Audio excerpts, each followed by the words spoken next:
سامعین ناظرین، infection control society آپ کی صحت کے لیے، آپ کی آگاہی کے لیے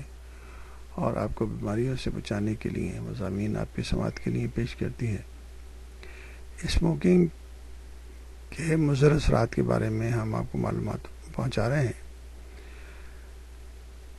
جیسا کہ ہم نے آپ کو بتایا کہ ترقی پذیر ممالک اور غیر ترقی یافتہ ممالک میں سگریٹ کا استعمال اور اسموکنگ کا استعمال اور تمباکو کے استعمال بڑھتے جا رہے ہیں۔ ایک محتاط اندازے کے مطابق دنیا بھر میں لگ بھگ 100 کروڑ افراد تمباکو نوشی کی لت میں مبتلا ہیں، جن میں سے 25% خواتین اور 75% حضرات ہیں۔ ان میں سے 80% افراد کا تعلق غریب اور پسماندہ ممالک سے ہے، جیسے ہمارے جیسے ممالک پاکستان، انڈیا، بنگلہ دیش وغیرہ، یعنی کہ ان ممالک سے، افریقن کنٹریز سے ہے۔ اور یہ ممالک اپنی کل آمدنی کا کم و بیش 20% حصہ تمباکو نوشی کے استعمال پر خرچ کر دیتے ہیں،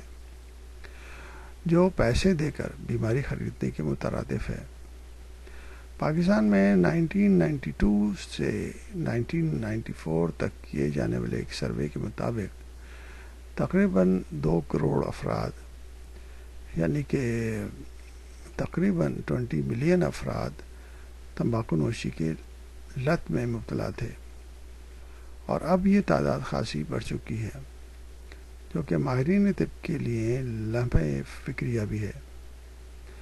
تمباکو نوش افراد کی روز بروز بڑھتی ہوئی تعداد کے پیش نظر ضرورت اس امر کی ہے کہ ہر ممکنہ تدابیر اور انفرادی اور اجتماعی دونوں طریقوں